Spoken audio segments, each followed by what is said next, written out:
Hi everybody, my name is Dennis and welcome back to another album review.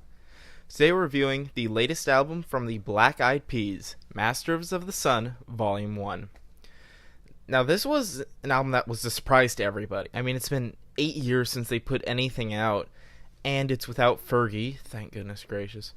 But this was supposed to be them going back to their form from nearly 15, 20 years ago.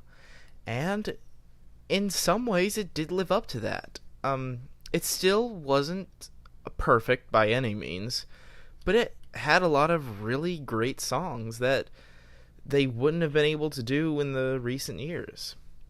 I mean, we have something like Back to Hiphop, which, as it sounds, brings some classic feels to it, has some really good old school vibes.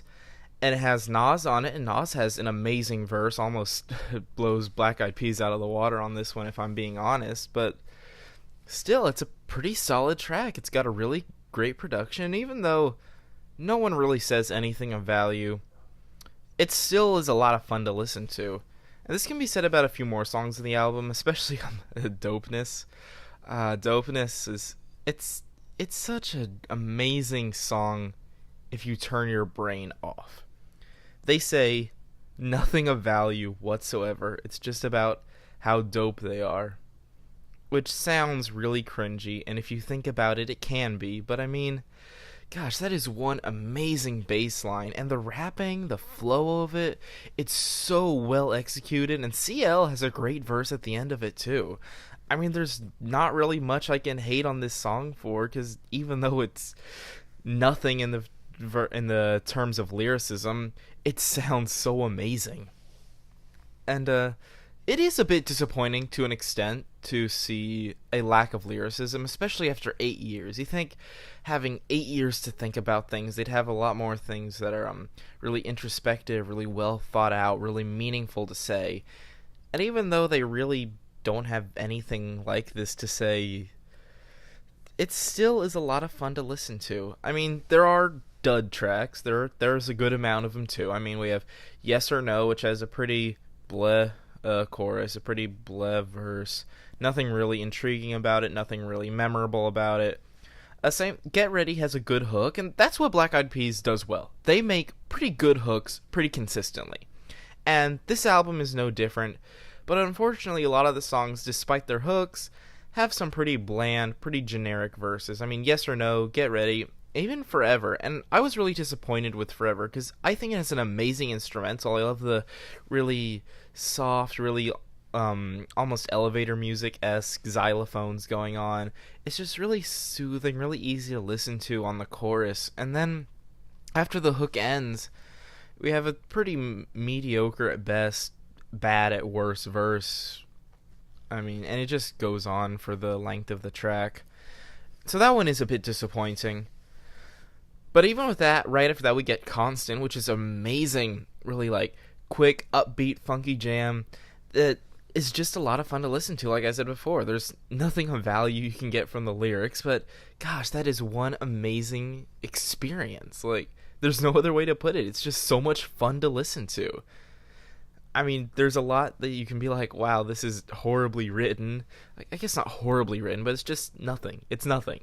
There's nothing of value, and they don't necessarily say much bad. I mean, if you look into the lyrics deep enough, you'll find some pretty bad puns, pretty unfunny one-liners, but other than that, there's nothing really standing out as horrible that they're saying. It's just nothing.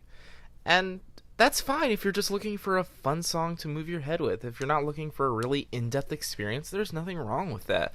And there's plenty of tracks on here for that. Like I said, we have Constant, Dopeness, All Around the World. And All Around the World, Phife Dawg was an amazing feature on that. I gotta give a huge shout out to him. He killed it on that track. He absolutely killed that track. But after that, after All Around the World, you're a little more than halfway through the track listing, and that's when things just start to, because we got New Way, which has a really irritating noir type sound to it, and I mean, it's unique, I'll give it that, but I mean, afterwards it just gets irritating so quickly. And there's so much unnecessary hate on mumble rap through this entire thing. I mean, mumble rap has come to the point where it's synonymous with bad rap. And I don't think there's anything wrong with a good mumble rap song. I mean, like, you can hate on me all you want. I think Panda's pretty solid. I think not Lil Uzi, I think Future has some good songs. I think that there is good mumble rap. And even though it's not necessarily the best version of rap, or at least not my favorite type of rap, to me there's so much unnecessary hate, especially on New Wave, where it's like saying stuff like stop mumbling under your breath and enunciate, and it's like, dude, like, find something meaningful to hate on. I mean, we have so much hate on mumble rap from so many different people, and it's like, just give it a break. Like, someone needs to just stand up for mumble rap, you know? Like, regardless if you think it's great or not, I think the hate on it is completely unfounded, completely unnecessary, and completely overblown when compared to the actual quality of a lot of the music. And Black Eyed Peas seem to take the bull by the horns on hating. And it's New Wave is just to the point of not just disliking, it's to the point of an irritating call against mumble rap. Like, and you can see, like, the comment section of their YouTube videos, they're preaching to the choir on mumble rap hate. I mean, I don't know how many comments are that's like, yeah, Black Eyed Peas killing the mumble rap game, take that, mumble rappers. And it's like, you know, can y'all just, like, chill out for a second, you know, like, let people like what they want to like. But I digress. Vibrations is pretty forgettable. Nothing really of quality to that in any part of it. I mean, it's not horrible, but it's nothing of quality, really. We have Wings, and again, another great feature, Nicole Scherzinger, and my goodness, she tries her hardest to save this shipwreck of a song. She has an amazing hook, really catchy, really well done, really well performed, but gosh, that is one bland, nothing verse. I mean, just all of the verses on it are just so nothing. I mean, there's nothing that I find enjoyable about it whatsoever, and regardless of how much I like the hook, I can't experience this song as an entire project because I just don't like anything else about it. And Ring the Alarm, the last two tracks on this album started with Ring the Alarm. These ones try really hard to offer a really strong, really well thought out political message, and one of them does this well. One of them does it really well, I must say. It's probably the only well-written song on this. Oop, my bad. Probably the only well-written song on this album, if you ask me. But then we're gonna start with the bad one. Ring the Alarm. This one is such a mess of deep. We have the whole thing like, you know, like, we need to wake up. We need to be paying attention to everything that's going on around us.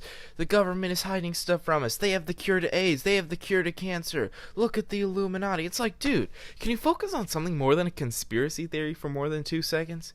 Although, credit where credit is due, Apple Diap has an amazing verse on this song. I mean, he says some really well thought out things, and I wish that the rest of this overly long song could have done the same. But I mean, he says some really interesting stuff, like all lives matter till yours is the, I believe he said, till yours is the target, something along those lines. But he's like all lives matter until you're the one people are hating on. And then he also says King had a dream but we're still sleeping, and who policing the police, who's watching the watchers. And some really actually well thought out, interesting lyrics. And everyone else on this song just does nothing. It's all just unnecessary conspiracy theory, criticizing the education system on stuffing them and stuffing them and stuffing them and stuffing them and stuffing them and stuffing them and stuffing them and stuffing them and stuffing them and stuffing them and stuffing them with things that they don't need. It's like, goodness gracious. Like, Apple Diap, kudos to you on this song. You tried your best, but gosh, everyone else just brings this thing so far down. But now let's get into what I think is an absolutely phenomenal song. The only well-written song on this album. Big Love. This was very reminiscent, and I do believe it was purposely reminiscent of their song, Where is the Love? And excuse my dog. Where's the Love is probably one of my favorite songs in general. Not just one of my favorite rap songs, not one of my favorite Black Eyed Peas songs. It is one of my favorite songs. I think it is beautifully written in every single way. I think it's so powerfully and emotionally performed. I think everything about it is just so amazing. The hook, the verses, the production, the vocals, the lyrics, everything about it is so top notch. Wow, that was one powerful experience. It's something that I can listen to, and every time I listen to it, I just have to sit there thinking, that is one amazing song. And even though I don't think Big Love quite lives up to that, it comes as close as I would have loved for it to. I mean, the whole thing is about how we're all humans and we're all filled with love. But this is played in almost an ironic sense, because it's talking about all of the violence we see, all of the hatred we see. But it's like, you know what? We're all humans, and all that we are is big love. I mean, look at all the love you see around us. I mean, look, that person's getting shot up. That person's getting killed. You know, schools are being shot up. You know, people are being separated from their families. All this stuff, and it's so profound. I mean, like I said, I don't think it's quite as amazing as Where Is the Love, but this comes way closer than I would have ever hoped for it to. I mean, like I said, everyone on this song does an amazing job. I think that the production is amazing. And man, that hook is like tear-inducing almost. It's so emotionally sung. You can just hear how much they care about what they're saying in this song. And that's something that you don't really hear from a lot of people anymore. And even Black Eyed Peas themselves, a lot of this album, you don't necessarily feel what they're saying. But on this song, you do. So, overall, this was a pretty mixed bag of an album. We had some really solid tracks, like I said, but we had quite a few duds. And even though it seemed like I really did enjoy this album, the duds hit pretty hard. And I can't just ignore that. So I'm feeling a 6 out of 10. Be sure to listen to this, tell me what you thought about it, and I'll see you in the next review.